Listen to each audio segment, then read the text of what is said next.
Spaziergang. Boah, jetzt ist aber ein bisschen dramatisch, Frau Leser. Dramatisch? Herr Jäger, haben Sie auch nur eine leise Ahnung, wie viel Papierkram nur wegen dem Schwan entstanden ist? Was für ein Schwan?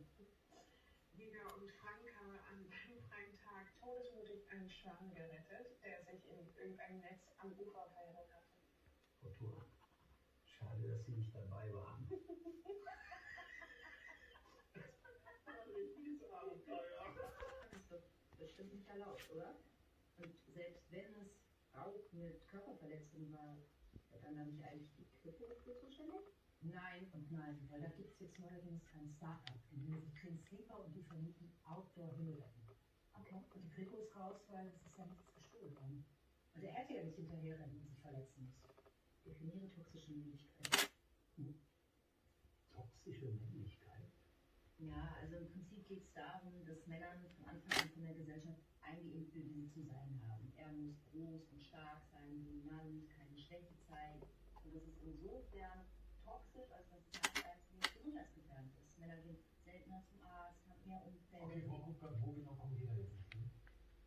Ja, also eventuell aus meinem Segelclub einige Mitglieder einiges investiert haben.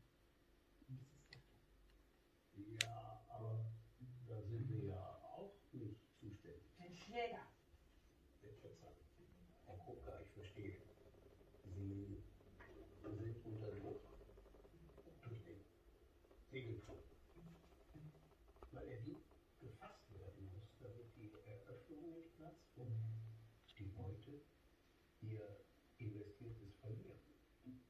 Ja, also dieses Start-up ist extrem erfolgversprechend. Das wäre wegweisend für die Tourismusbranche. Ah ja. Seid ihr da alle was falsch? Klingt gut, müssen wir.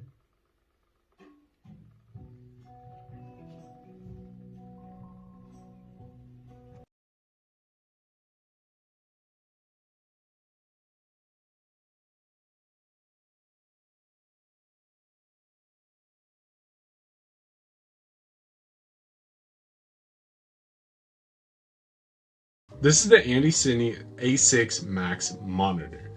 Now, this $170 monitor has a ton of great features.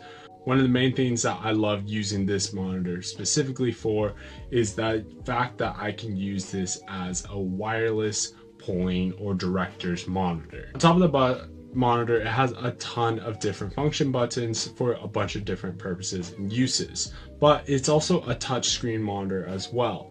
If you double tap the side, you can access the menu. Swiping up, you can access quick menu tab items. If you scroll on the left side of the monitor up and down on the screen, you can change the brightness, and on the right side, change the volume. There's all different types of threads on this monitor. You have one on the top, one on the side, and one on the bottom. It does take an HDMI in. You can also send an HDMI out to another signal, and I'll get to that in one moment as well. You can power this in a multitude of different ways. You can use the NPF battery that they do provide themselves. What's cool about this battery is it does also have a power indicator. You can power this monitor with a DC 12 volt from the side right underneath the HDMI ports, and you can also monitor audio via headphones on the bottom port. Now, one thing to note though, if you decide to use some type of screw or monitor hold on the bottom, you are kind of blocking that headphone port on the bottom. Now, one thing to note is that this is only a 500 nit monitor, so I would recommend it for really studio purposes. Anytime you want to take this monitor outside, it does come with the sunshade, but on a bright sunny day, it would be really hard to see anything. And lastly, my favorite functionality on this monitor itself is on the back right here. You can actually put a wireless transmitter receiver or transmitter on the back, and it'll pull power from your NPF or your DC 12 volt right here. Now, this allows you to use another ANDYCINE monitor or another monitor system and transmit whatever this monitor is getting or receive whatever monitor is being sent out to this monitor. Now this is great for a director's or a client monitor where you can see what someone is filming from afar away, or you can just send feed to someone else so they can view it on their own client monitor. Now this is one of my favorite features ANDYCINE's been pinned in some of their newer monitors. I really absolutely love being able to wirelessly transmit and receive video transmission feeds. Now I would highly recommend getting this ANDYCINE monitor. I've been absolutely super impressed and pleased for using it. And then for photo mode, not sure yet if we could use that for the viewfinder, but when you take pictures, you could review the pictures on the screen. And it is a touch screen, so you could move through things and save and delete. Pretty much anything you could do from the buttons on the camera, you can change using this screen. So it does have a pretty big battery attached. And then, so I did have to buy the cable because the cable that came with it would not work for the setup. So I had to buy the USB-C to the micro HDMI cable, and now it works perfect. So here's the screen with some of the settings, and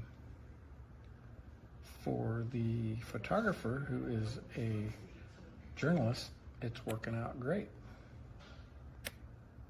All right, highly recommended. Thank you and goodbye. I have been trying for a while to get the ANDYCINE video monitor to work with my Nikon Z7II, and the cable that came with it is an HDMI, which generally goes in the HDMI in to this port that normally would fit, but did not work on my Nikon. I noticed that it looks a little different than the one that normally comes with it, so it did not work. But I was able to find an HDMI to mini. It's not really a mini, it's kind of just a smaller HDMI. It's not a micro, and that did work. So if I wake up my camera here, now you can see it is finally working. I am so excited. I am so excited. So just keep in mind that the cable that came with it might not be the one for your camera.